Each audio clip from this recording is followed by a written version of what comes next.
Continuamos entonces. Un contaminante físico. Ruido. El ruido es uno de los agentes físicos agresivos que puede ocasionar una serie de alteraciones y conductas en la persona. Veamos una película. Ahí tienen en pantalla.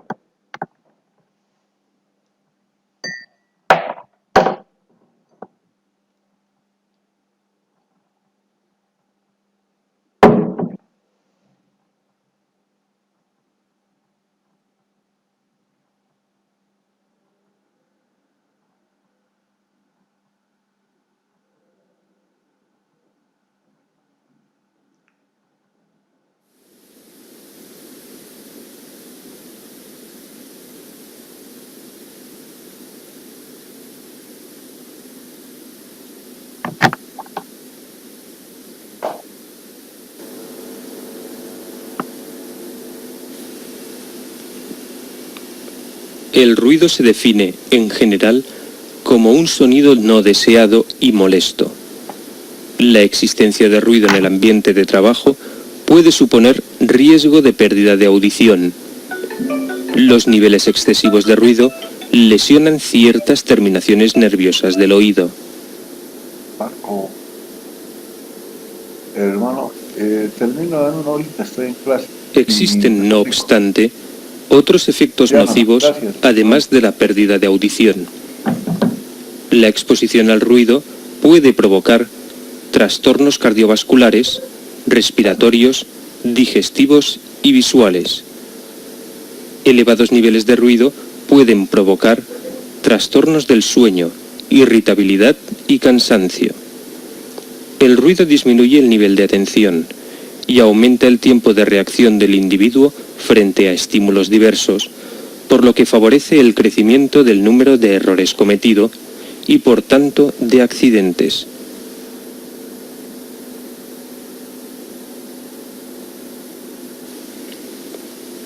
Los instrumentos que se utilizan para la medición de la presión sonora se denominan de forma genérica sonómetros. Cuando lo que nos interesa es conocer el ruido promediado durante un tiempo predeterminado, se utilizan sonómetros integradores o dosímetros. Estos últimos están diseñados para que los transporte la persona expuesta mientras realiza su trabajo. Las mediciones de ruido deben llevarse a cabo de forma que los resultados sean representativos de la verdadera exposición de los trabajadores. Esto condiciona el lugar y el tiempo de la medición.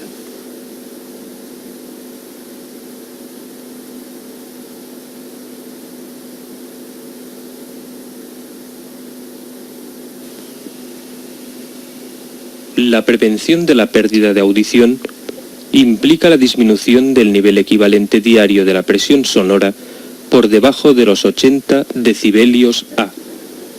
Esto se consigue a través de medidas operativas tales como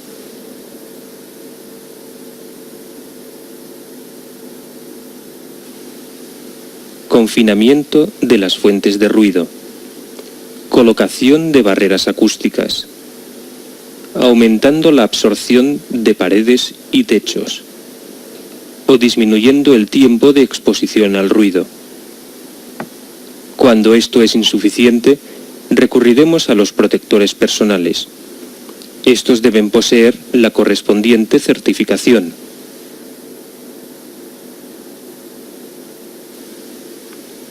La legislación actual no contempla situaciones de disconfort por ruido, ya que se orienta en principio a prevenir la hipoacusia.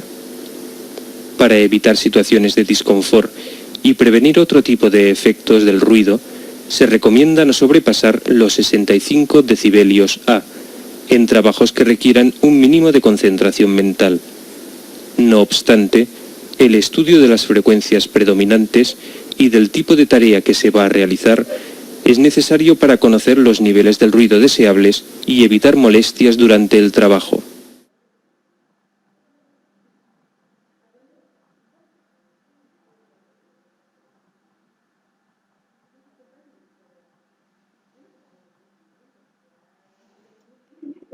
Bien, sigamos.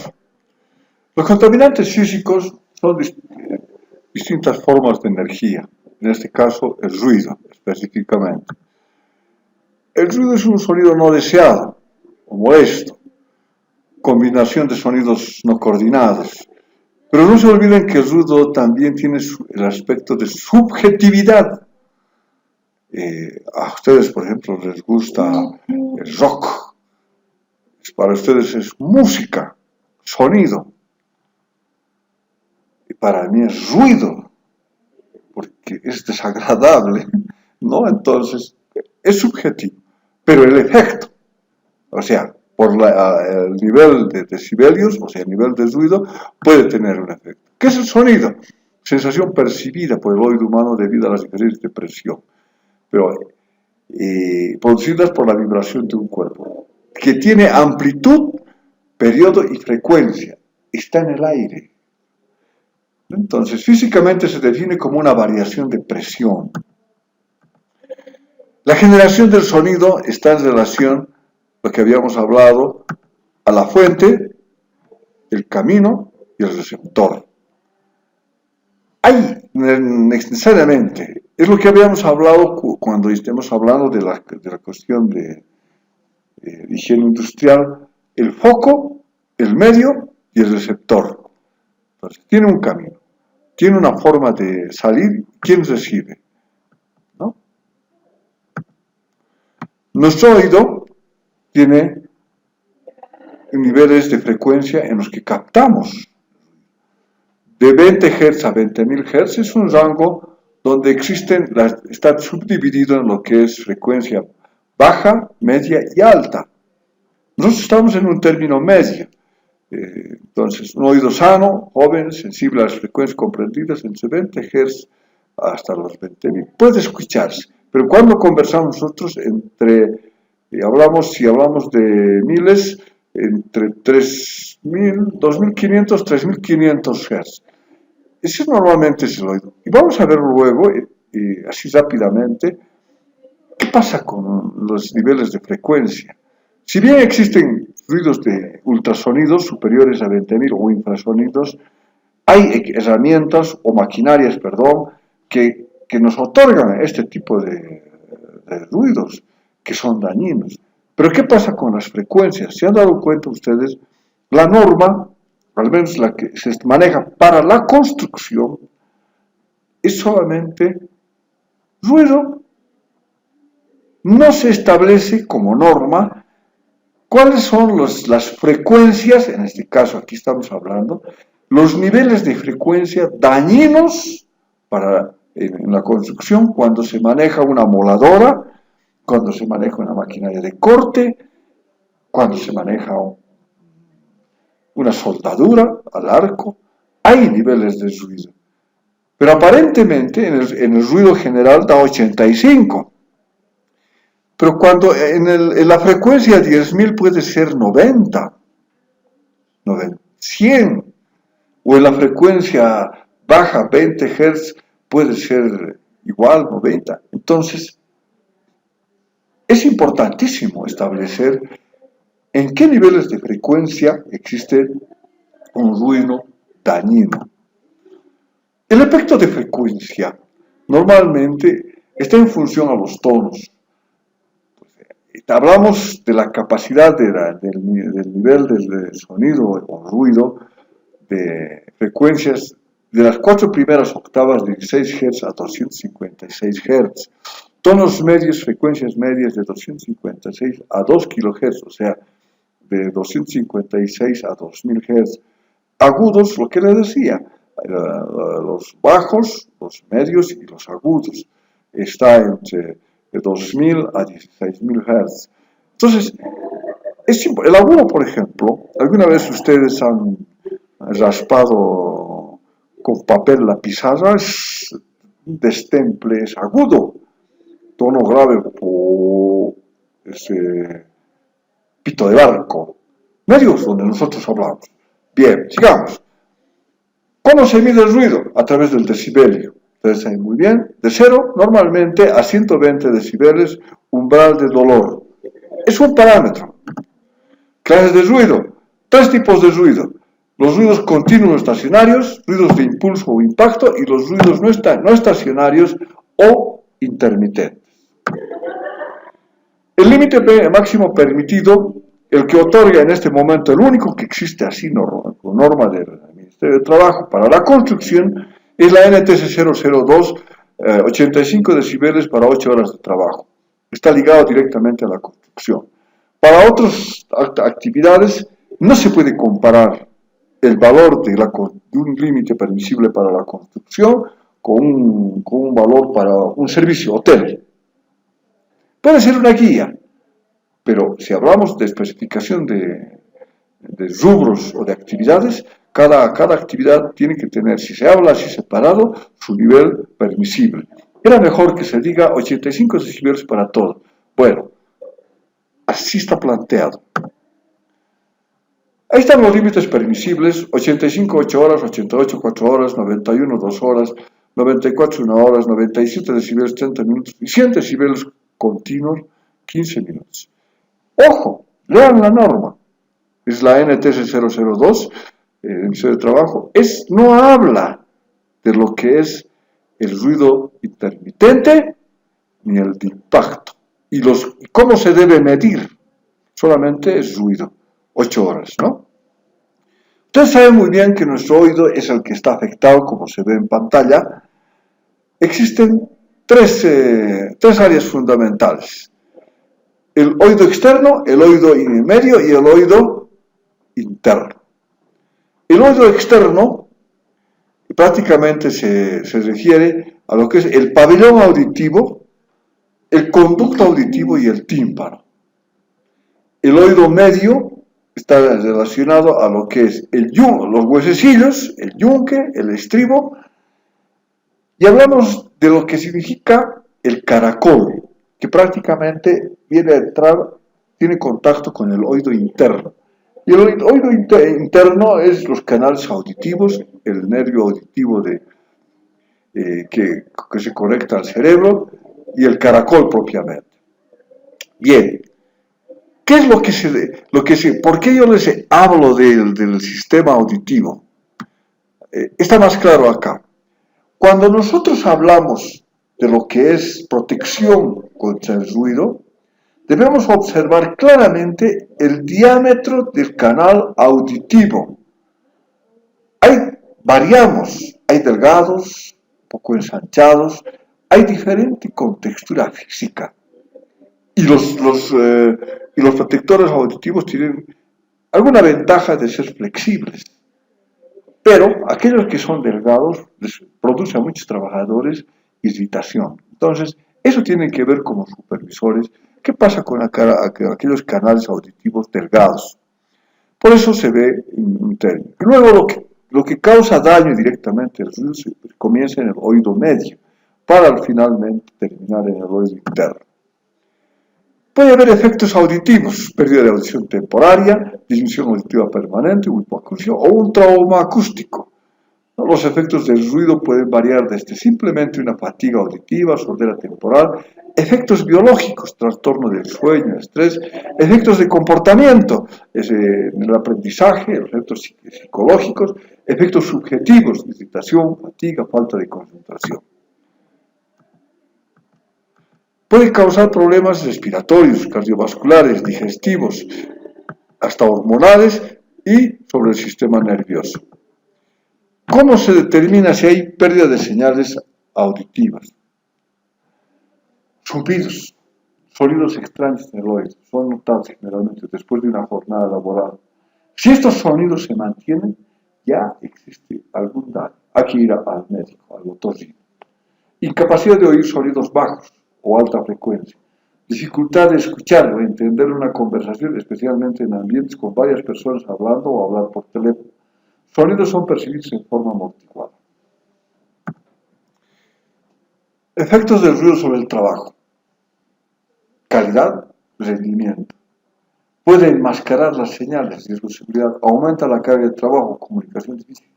Hay efectos auditivos y no auditivos, la comunicación y la baja concentración. ¿Cómo se determina si ha perdido o no la audición? Puede ser una audiometría o audiograma. ¿Con qué se mide el ruido? Con sonómetros o dosímetros. Sonómetros, equipos para medir de forma directa el medio ambiente laboral. Puede ser de forma puntual o en periodos de tiempo establecidos. Dosímetros para 8 horas de trabajo cuando se determine que los niveles de ruido varían. Ahí es donde se aplica el análisis de frecuencia, pero debería aplicarse también en los sonómetros. Hay sonómetros con analizador de frecuencia. Puede haber sonómetros tipo 0, instrumentos de laboratorio acústico de alta precisión. Tipo 1, instrumentos de precisión. Tipo 2, instrumentos de uso general o industrial. Tipo 3, utilizar mediciones de reconocimiento y mediciones aproximadas. Los celulares tienen tipo 3, son mediciones de reconocimiento, no son de precisión. ¿Qué pasa con el ruido, el sonido? Se propaga. Es importante señalar de que las características de infraestructura de un ambiente laboral puede otorgar la reflexión del sonido y puede multiplicar el efecto, o inverso, puede absorber y transmitir en menor intensidad hacia otro sector. El coeficiente de transmisión de un material puede estar ligado fundamentalmente a esa estructura. Si tenemos un sonido, el 30% puede ir reflejado, o sea, del 100%, o sea, se refleja, y puede pasar a través de otra pared, una pared que no tiene capacidad de absorción, el 50%. O, si no, puede también hasta el 20%, dependiendo del tipo de material y el grosor del material a través del cual se está transmitiendo el sonido o el ruido. Este coeficiente de transmisión está ligado simplemente a esa capacidad del material que se utiliza, o sea, de doble material, qué tipos de materiales existen, y las características de absorción o de sonido transmitido estarán en función a ello. Puede haber aquellos elementos que absorben o reflejan poco. El mármol, por ejemplo, refleja bastante. El granito, el vidrio, superficies duras que no va a absorber, va a reflejar. Pero puede haber material absorbente con un coeficiente de absorción acústica fantástico. Hay tablas al respecto. Ahí están las tablas en pantalla que ustedes pueden adquirir en el mercado, y hay cerosil aislante, superlong, acústico. Ustedes han debido notar unos techos últimamente, vienen ya techos acústicos, también tienen carga de fuego cero, o sea, contra incendios, ya vienen preparados. Y la cantidad de lo que significa de absorción, ahí está en pantalla, puede ser por el tipo de material que se asuma. Entonces, por decir algo, un Superlong 1, estamos hablando, es el 1, entonces puede haber con su banda de octava de 250 Hz y tienen capacidad de atenuación promedio del material de 67.76 decibelios. Puede pasar. O puede haber un 8, que es caucho de EVA, que prácticamente absorbe todo y deja pasar muy poco. Coeficiente de transmisión de sonido, decibelios, ahí está. Entonces, estas tablas nos ayudan en determinada manera a establecer qué tipo de materiales podemos utilizar. Y ahí así ustedes van a ver en el internet tipos de materiales que tienen capacidad de absorción o de transmisión. En la transmisión se puede eliminar el sonido, o sea que pase de largo. Todo depende de la característica de cómo queremos en el medio eliminar el ruido. Las superficies porosas, como el corcho y el cartón, absorben mucho y reflejan poco. La pérdida de transmisión es la capacidad de una pared para obstruir. Se señala una pérdida de transmisión. Mientras más alta sea la pérdida de transmisión, mayor será el poder aislador de la pared. Reducción del ruido. Puede ser hasta, como hemos visto en la película, una capacidad aislante, una barrera, un encerramiento, y disminuye la cantidad de decibelos que ingresa al lugar encerrado. O asumir distancias. Cuanto más lejos, el ruido va a comenzar a dispersarse la onda sonora en el aire. Entonces, puede ser otra forma de reducir el nivel de ruido. Medidas de control. Pueden ser diseños de ingeniería, limitación del tiempo de exposición, hablamos de la protección individual. Se debe alcanzar un nivel de reducción deseado. El control del ruido en fuentes generadoras. Ahí está. Si tenemos maquinarias y equipos que nos otorgan determinados niveles de ruido, existen láminas de migración, existen productos que pueden atenuar. Es decir, las capacidades de ingeniería son tantas que se pueden mejorar para que eviten que el ruido salga de la fuente. No se olviden que ahí está la fuente o el foco, el medio y el receptor. Lo que se tiene que cuidar es que el receptor reciba. Si no se puede actuar sobre la fuente, se tendrá que actuar sobre el medio. Si no, finalmente, sobre el trabajador. Como no se puede hacer nada, hay que actuar sobre el trabajador. Protección auditiva. Tiene que tener esa protección auditiva, ajuste, eficiencia, comodidad, de fácil utilización y compatible con los otros EPPs. Ahí en pantalla está. Si nosotros queremos usar protectores auditivos internos o intraalveolares, entonces depende, si es de espuma, hay que hacer un giro y aplastar, luego hay que jalar la oreja como está en pantalla hacia arriba e ingresa el protector auditivo. En el caso de las orejeras o de tipo copa, siempre deben ir las orejeras verticalmente, es decir, no puede ir en mala posición, encesando a todo lo que es el pabellón. Cuidados, las manos debemos siempre limpiarnos antes de usar el protector auditivo interno o intraalveolar. Lavar y limpiar los protectores, guardar nuestros protectores de copa una vez que hemos utilizado en un área aislada. Los protectores aditivos deben ser escogidos de acuerdo a las características particulares de los ruidos, intermitentes, continuos o de impacto. Iluminación. Comenzamos con esto.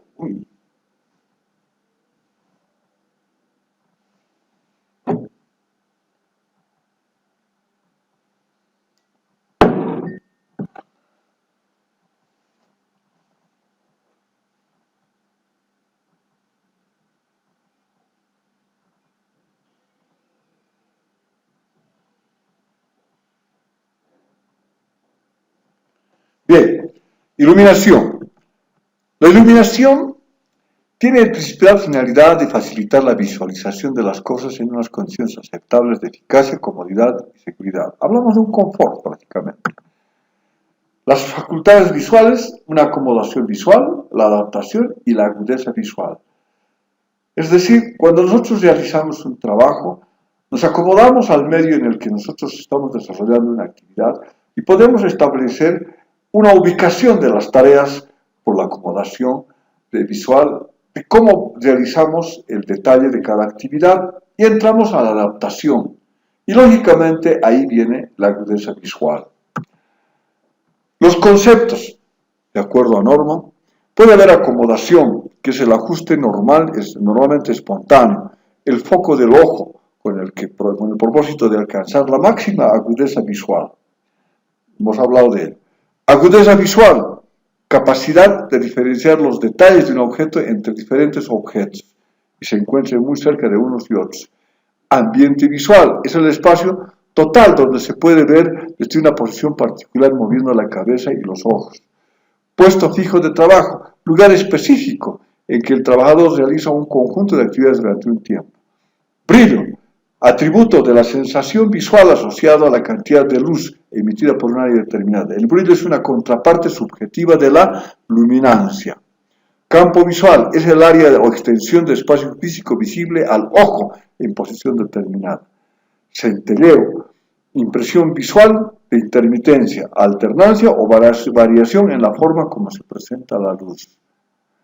Condición crítica de iluminación, deficiencia de iluminación en el sitio de trabajo o niveles muy altos que pueden requerir un esfuerzo visual adicional del trabajador o provocarle fatiga visual o deslumbramiento. Contraste es la valoración subjetiva de la diferencia en la apariencia de dos partes en un campo visual que se ven simultáneamente o sucesivamente. Con base en este concepto se definen otros como contraste de brillo, contraste de colores, contraste simultáneo, contraste sucesivo. Deslumbramiento Es cualquier brillo que produce molestia y que provoca interferencia en la visión o fatiga visual. Deslumbramiento por reflexión. Reflejo resulta de las reflexiones espectaculares generadas por superficies pulidas o relucientes. Efecto estroboscópico.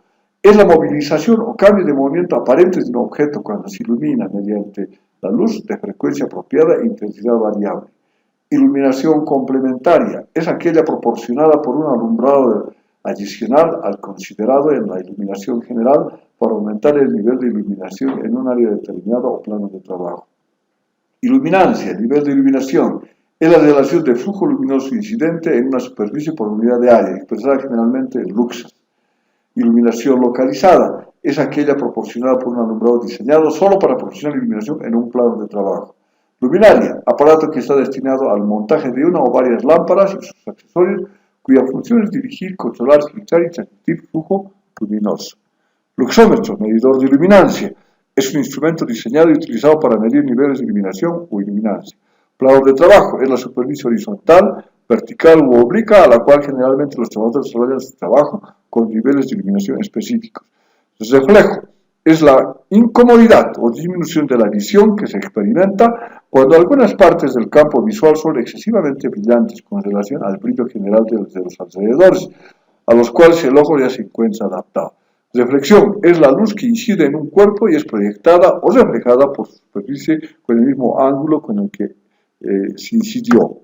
Sistema de iluminación es el conjunto de luminarias en un área o plano de trabajo distribuido de tal manera que proporciona un nivel de iluminación específico para la realización de las actividades. Tarea visual, actividad que se desarrolla con determinadas condiciones de iluminación en una actividad laboral. Certificado de calibración, se aceptará el uso de una fuente de calibración externa siempre que la misma esté certificada, así como la calibración realizada por el fabricante de equipo o cualquier organismo especializado. ¿Qué hacemos? Tenemos que reconocer con todos los conceptos aquellos lugares donde identificamos en el centro de trabajo lo que es las deficiencias de iluminación deficiente. Este reconocimiento, estamos hablando de higiene, identificamos el área y luego hacemos un reconocimiento de lo que está pasando. Recorrido de áreas donde, en el trabajo para ver los niveles. Lo mejor es ir midiendo donde existe, hay que medir con un luxómetro. Y se determina las secciones donde hay deficiencia. La evaluación de los niveles de iluminación en las áreas está en función a la tabla 1, que son los niveles permisibles. Entonces, cuando ustedes van a hacer prácticamente después del reconocimiento la evaluación, entonces ustedes ya tienen una planilla que está en la NTS 002 del Ministerio de Trabajo. Por decir algo, visión ocasionalmente, 50 lux. Cuando se circula por pasillos o vías peatonales o movimientos seguros en lugares de poco tránsito. Tareas rutinarias, es decir, trabajos con control de supervisión intermitente en maquinaria o equipos, 100 lux, ¿no? O tareas moderadamente críticas, es decir, trabajos permanentes, manuales, mecánicos, inspección, montaje de equipos. Aquí viene hasta lo que significa trabajo de escritorio, 300 lux, y va subiendo. En función de las características de lo que ustedes están realizando, donde están realizando la evaluación, podrán ustedes asumir en el reconocimiento la evaluación pertinente, para luego expresar la interpretación de resultados y la corrección que se tiene que asumir. Los métodos. Puede existir métodos de las IS. Se utiliza para evaluar el nivel de luminosidad promedio del trabajo en base a geometría del área, la disposición de luminarias cuando el área sea regular y las luminarias se hayan simétricamente espaciadas. El área sea regular con una luminaria colocada simétricamente. El área sea regular con una fila de luminarias. El área sea regular con una o más lámparas continuas. El área es regular con una fila de luminarias. El área es regular con un techo luminoso. Es decir, donde existe iluminación sistemática. Y el otro, ahí está la pantalla, pueden ir midiendo en función a la característica y distribución de las luminarias. Esto puede ser por cuadrantes o por triangulación. Hace un cuadrante imaginario y pueden ir diferenciando las diferentes áreas. El otro método es el de salón, es decir, se toma el largo, el ancho y la altura del área donde van a medir. Entonces, ahí está la fórmula. Es el ancho por el largo dividido entre la altura y la suma del ancho por el largo. esa división me da cuántos puntos voy a medir en un salón, en un área determinada. Y finalmente está lo que significa lo que van a llevar ustedes, cómo se hacen las mediciones a través de norma. Gracias por su atención. Hasta la próxima.